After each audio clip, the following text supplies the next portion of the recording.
about the data behind AI adoption in QA. Everyone wants the same thing, right? We're trying to adopt AI, we're trying to scale, there's many tools, different strategies in place, but reality is that right now, only 10 to 20% of AI models make the production, according to Gartner and IDC. A large majority of failures are driven by data quality, integration, and operation gaps. And many organizations are struggling with scaling beyond the pilot phase. So lots of pilots, a lot of tools. We're talking about a lot of models and AI agents. But right now, I think we're all trying to figure out how to do this properly. What are the root causes? 85% of the failures are linked to data quality issues. Again, this is a source from Gartner. 60 to 8 struggle to move beyond the pilot that I previously mentioned. And I'm going to deep dive a little bit into my current organization right now. I'm working as a head of quality engineer for a healthcare organization. And very recently, one of the asks, right, a few months back, was to implement a QA AI testing strategy across the entire organization. Again, this is an organization of 700 people, different applications, and I guess the idea was like one size fits all. Create a strategy that we can use as a template, as a model, that we're gonna be able to use across different teams. Oh, wow, right? So, but the reality is that, again, different teams, some are more UI focused, others are API, we have different applications, some are clinical-based applications, others are patient portals. How can we have a one-size-fits-all strategy, right? That's the question.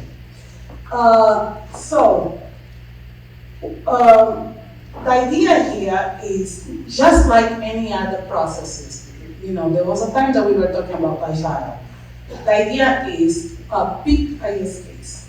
What specific problem are we trying to solve? What's the outcome? What measurable business impacts do we expect? So every time we're trying to scale a strategy, in this case, testing strategy, we need to have a use case. What are we trying to solve? What are we trying to scale? What is the problem? What is the outcome? What is the business value? What is the engineering maturity of our teams? We need to look at all these aspects before we try to scale. So what I've seen, again, going back to the healthcare organization that I'm currently working, very complex platform, highly regulated, HIPAA compliant, multi-vendor ecosystem. We do have different constraints for people that have experience in healthcare. Our test data process is very complex. It can take up to 5 days from the moment you request the data to the moment you have the testing data to be able to develop a system. It's linked to multiple third-party systems. And we also have like a very unstable, low environment, test environment, like QA, UAT, and so forth.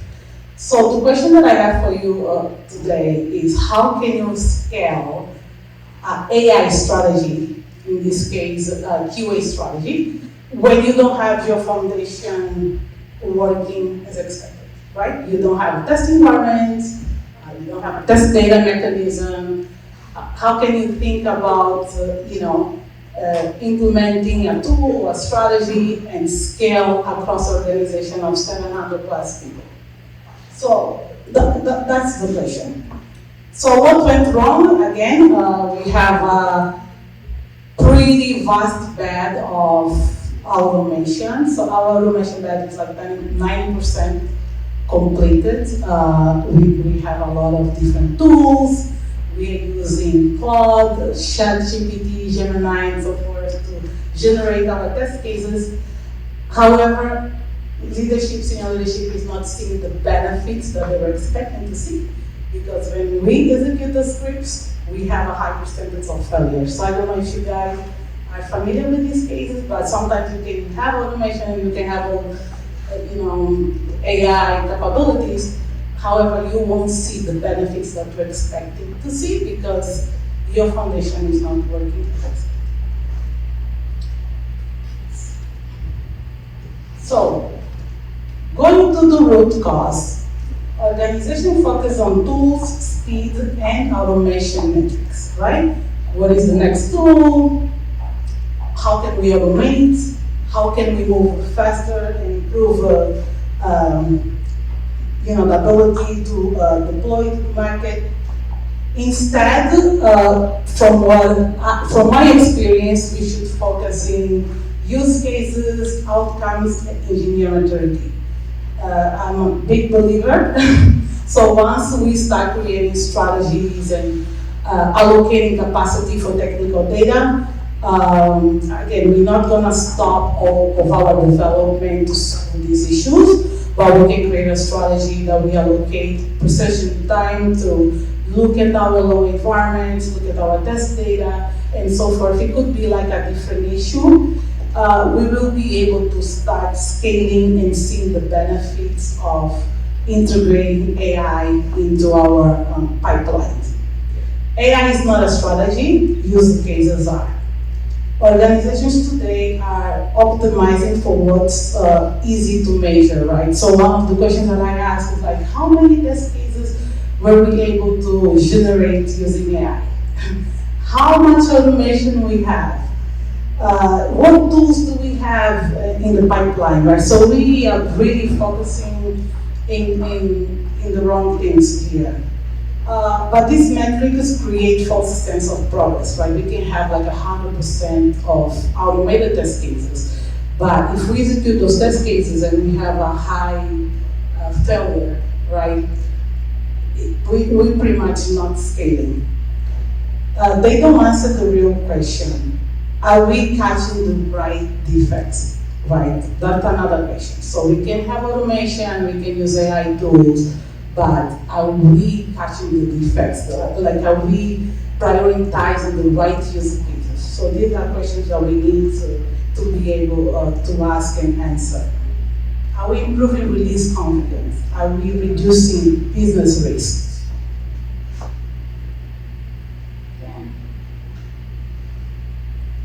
So what actually works, right? Again, trying to implement this big AI testing strategy across the organization, we took a step back. Let's take a step back, let's see what works, and let's see how we can scale. And again, focus on the right problems. Let's try to see what are the right problems that we are trying to achieve. What are the bottlenecks, for our teams. Once we know the right problems, let's look at these high-value use cases. What are our use cases? Let's try to prioritize. Let's try to come up with a strategy, a roadmap, that we can look at these use cases and we can prioritize them. Let's look at our repetitive tasks, right? In my particular case would be test data. It's the was the biggest bottleneck of the organization. How much manual effort are we doing in certain tasks? And then we prioritize. Once you know what your problem is, your use cases, we prioritize, start problems, not tools, right? Let's start by the problems, and then we go on the tools. And what's the impact in terms of quality, in terms of cost? Also like the feasibility, right? Just pretty much find the problem, prioritize, and then reduce the noise before AI. So if you want to have a successful strategy, you really need to go through the steps. And once you have your foundation, a healthy foundation, we can start fixing our foundation and step environment. We can start definitely implementing AI, apply AI. Again, not every use case is going to use AI. Like sometimes I see senior leadership right now wanting to use AI everywhere. Sometimes you might have like, your API automation working as expected and, giving the value and outcomes needed. You probably don't need to go and change, your strategy because it's currently working. So like make sure that you really try to evaluate and analyze your use cases and see what benefits are you getting. So AI, again, in QA engineering, we're doing a lot of test generation. It used to take like 5 days sometimes to complete like test cases for an entire release.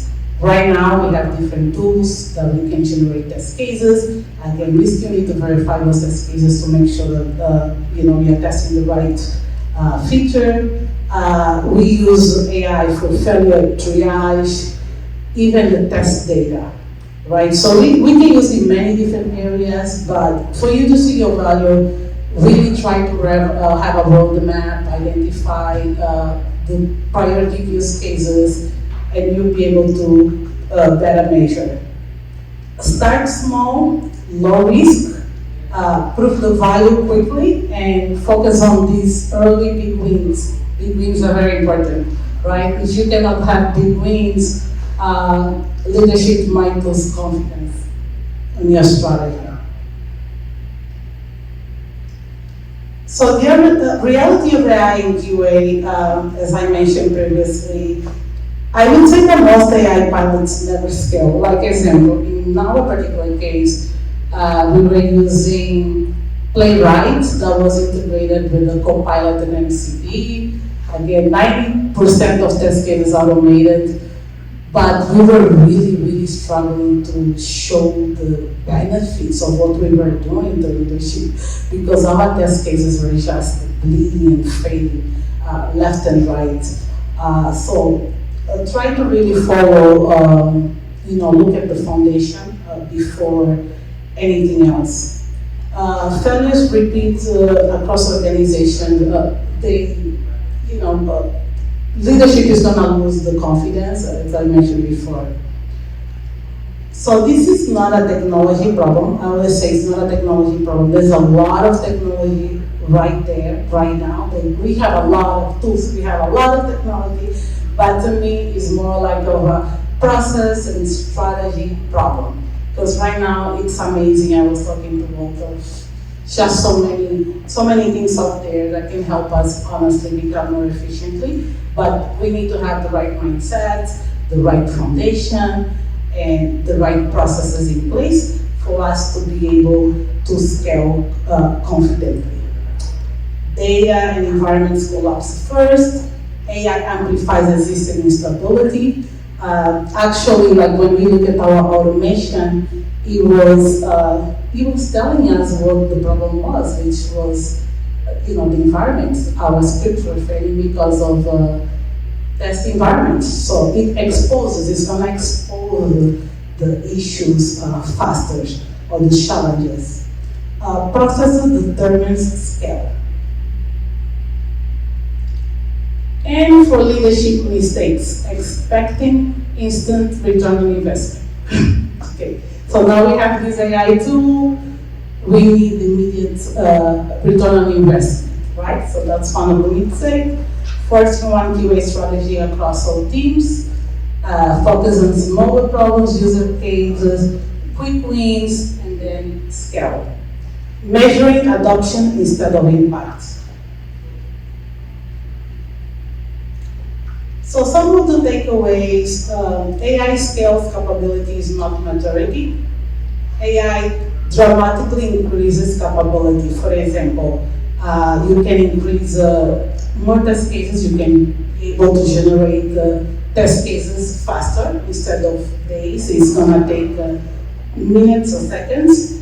You can execute faster for sure. You can cover more scenarios. I mean, they have tools out there that you upload the requirements and it will generate a lot of testing scenarios. It can help you with the triage, produce insights quicker, And maturity is about stable environments, reliable test data, consistent processes, engineer discipline. AI does not create this. It assumes this already exists. So when you're implementing an AI strategy, it's going to assume that you already, your maturity level is there, right? You have stable environment, you have the test data, and if you don't, it's just going to expose the problems that your environment is facing. Bad processes plus AI equals faster failure. Again, quick presentation. AI will not transform QA. How will you apply it? This is how you apply it. Do you guys have any questions?